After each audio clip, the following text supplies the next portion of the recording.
Brain fog, crushing fatigue, body aches, puffiness, anxiety, and that sudden feeling like your whole body is off. With Hashimoto's, it can be hard to know, am I in a flare or is this just a bad day? As a registered nurse with Hashimoto's, I'll show you the symptoms, the pattern to look for, and the simple check you can use today to know what your body may need next. This is where so many women with Hashimoto's get stuck. Your labs may look normal, but your body definitely doesn't feel normal. You wake up exhausted, your face feels puffy, your joints ache, your anxiety feels louder, your brain feels slower, and then the guessing starts. Is this stress? Is it my thyroid off again? Am I actually flaring? But here's the part most women miss. A Hashimoto's flare isn't usually one random symptom, it's a cluster, a pattern, a shift in your body that feels different from your normal baseline. So, in this video, I'll walk you through the most common flare symptoms, what they feel like in real life, and the simple flare or bad day check you can use today. I know what it feels like to be told everything looks normal when your body feels anything but normal. For years, I had symptoms that were dismissed because my labs were normal. And even as a nurse, I still had to keep searching for answers. The first flare clue is fatigue that feels different from your normal. Not just, I had a long day, not just, I stayed up way too late. I mean, your body feels heavy. You sleep, but you don't feel restored. You wake up feeling like your energy is already gone. A normal task suddenly feels like too much. Work feels like too much. A conversation feels like too much. And this is where high achieving women turn on themselves. You think, why can't I just push through? What's wrong with me? I've said them all. But this kind of fatigue is not laziness. It may be a signal that your immune system, thyroid system, nervous system, and recovery system are carrying more load than usual. Here's the check. Ask yourself, is this fatigue explainable? Did I sleep poorly? Did I overdo it? Did I skip meals? Did stress spike? Or does this feel bigger than the trigger? A bad day usually has a reason. A flare often feels disproportionate. The reaction feels bigger than what happened.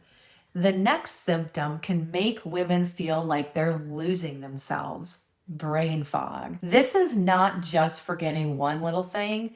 This is walking into the middle of the room and not knowing why. Reading the same sentence 3 times, losing your words mid conversation, feeling like your brain is moving through wet cement. And for women who are used to leading, working, caring, managing, and showing up, this can feel very scary because you are used to being sharp. You're used to being reliable. You're used to being the one who remembers everything. I remember that feeling all too well. The brain fog was not just inconvenient, it made me question myself. But here's the reframe, it may be telling you your body is inflamed, depleted, stressed, under recovered, or not tolerating the current load. But brain fog alone is not the full flare cue.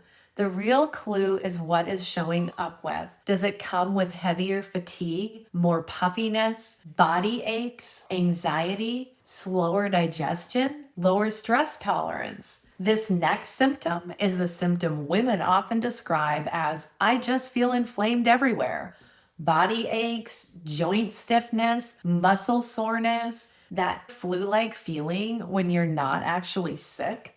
Some women say, my body feels bruised, my joints feel old, I feel inflamed everywhere. This is where Hashimoto's can become confusing because people hear thyroid and think it should only cause thyroid symptoms. But autoimmune issues can show up in your joints, muscles, gut, skin, brain, energy, and nervous system. So here's the distinction. Body aches after a workout makes sense. Body aches when you are fighting a virus may make sense. But body aches plus crushing fatigue, brain fog, puffiness, anxiety, and constipation, that's totally different. That's not one symptom.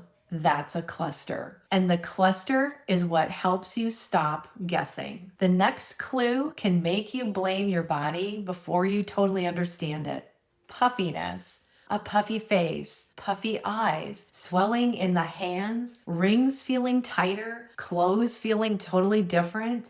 This can feel so emotional because you wake up looking in the mirror and think, what the heck happened? Puffiness can be a signal. It can show up when your body is stressed, inflamed, sluggish, under recovered, or not regulating well. This was one of those signs for me that made me feel like my body was changing and nobody was connecting the dot. One symptom alone might be easy to dismiss, but the pattern was the story. So instead of panicking, ask better questions.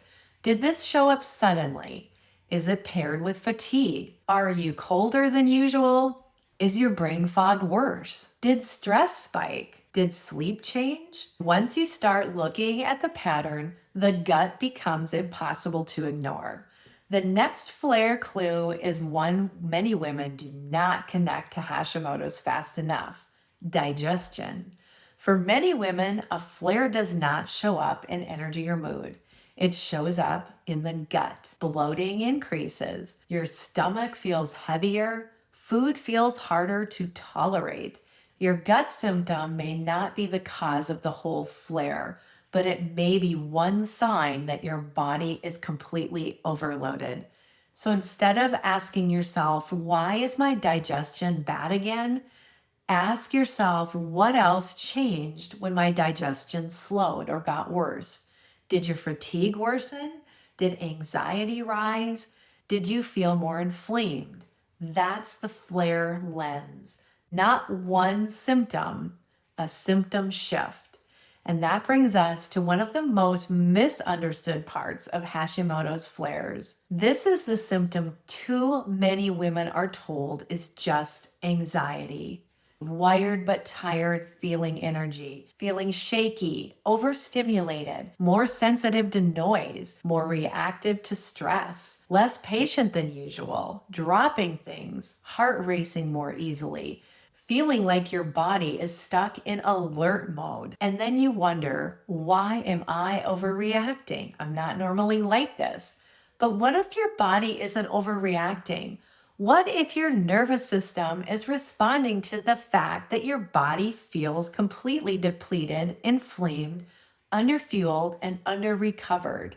This doesn't mean every anxious feeling is a flare. It means you ask a more complete question. Is this anxiety happening with fatigue, brain fog, body aches, puffiness, gut changes, sleep disruption, a sudden drop in resilience where you can't bounce back when something happens? Because if that's yes, you may be dealing with a body that's completely overloaded. This is why nervous system regulation matters so much for women with autoimmune symptoms. Because your nervous system helps decide whether your body feels safe enough to digest, repair, sleep, and recover. I wish I had understood this sooner because for a long time, I thought I just needed to push through. But eventually, your body starts speaking louder when you keep ignoring the smaller signals. That's why the goal isn't to fear your symptoms. The goal is to hear them earlier, which is why I wish I would have found this nervous system tool so much sooner. I've used this wearable for over 2 years, and when I was having anxiety attacks, this was the only tool that helped my body feel like I could come out of fight or flight. because it gave my body signals. Because when you're having anxiety and panic, you need to ground your body. This wearable uses gentle vibration patterns designed to support calm, sleep, relaxation, and stress recovery. So if you've been trying to regulate your nervous system, but nothing has really stuck or helped, I link the wearable I personally use below. This is not a magic fix, but it is the tool I keep reaching for every day because I can actually feel my body respond. And now we get to the check that pulls this all together. The flare or bad day check has three parts: cluster, baseline, and trigger. That's it. First, cluster. Ask yourself, am I having one symptom or are several symptoms showing up together? One symptom may be just a hard day, but fatigue plus brain fog, puffiness, body aches, anxiety, that's a pattern. It doesn't prove you're in a flare, but it tells you your body may be under way more load than usual. Second is baseline. Ask yourself this: is this different from my normal baseline? Not perfect, just normal. Because if you have Hashimoto's or any other autoimmune symptoms, you may already live with some symptoms. So the question is not, do I feel amazing? The question is, did something shift? Is your fatigue heavier than your usual fatigue? Is your brain fog more noticeable? Is your body more swollen? Is your anxiety louder? Is your digestion slower? Is your recovery worse? A flare often feels like a noticeable drop from your baseline. Third is trigger. Ask yourself what happened in the last 24 to 72 hours. Did sleep get worse? Did stress spike? Did you overexercise? Did you skip meals? Did caffeine increase? Did medication timing change? A flare feels random, but often there is a clue somewhere in the stack. The trigger is not always the whole cause. It may simply be what pushed your body past capacity. So instead of asking, what did I do wrong? Ask yourself, what overloaded my system? Once you suspect you may be in a flare, the worst thing you can do is push yourself harder. This is where many women accidentally make the flare last longer. When symptoms hit, many high achieving women try to outrun them. They drink more coffee. There's more pushing, more guilt, more pressure to act normal. But if your body is signaling a flare pattern, pushing harder may keep you in the stress loop longer. So your first step is stabilization. Hydrate yourself. Eat protein. Keep blood sugar steady. By eating protein, you keep your blood sugar steady. Simplify your meals. Reduce obvious inflammatory triggers wherever you can. Prioritize sleep. Use breath work, stillness, or another calming signal to tell your nervous system, we're safe enough to come down. Many women think, I need to try harder. I need to be more consistent. I need to get my life together. I was there, I know. But many times your body doesn't need the punishment. It needs support. Punishment says push through. Support says stabilize first. Punishment says I should be able to handle this. Support says, my capacity is lower right now, so I need to respond differently. That shift is huge for you because shame activates more stress. Functional healthcare is about looking at the whole person. Your body isn't a collection of disconnected parts. It's one connected system. And when that system is overloaded, symptoms are often the smoke alarm. They're a signal that something needs attention. So here's your simple recap. A bad day usually has one or two symptoms and a clear reason. A possible flare often has a cluster of symptoms, a noticeable shift from your baseline, and a trigger or stress stack that may have overloaded your system. Cluster, baseline, trigger. That's the check. And once you see the pattern, you can respond with more clarity. You can stop guessing and start asking, what does my body need next? The goal is not to become afraid of your symptoms. The goal is to understand them sooner.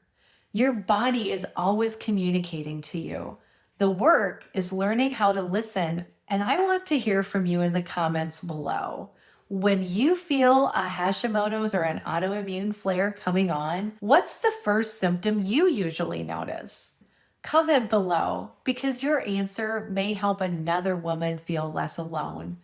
And if this video helped you, please like it, subscribe, and share it with someone who's tired of being told everything is normal when her body clearly says otherwise. Before you go, if your biggest struggle is getting your body to calm down after it ramps up, I did link the wearable that I use below in the description.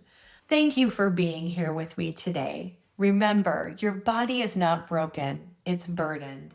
And when you understand those burdens, you can finally begin supporting your body in the way it's needed all along. Take care of yourself because you deserve to feel better. And remember, we're all in this together. I'll see you in the next one.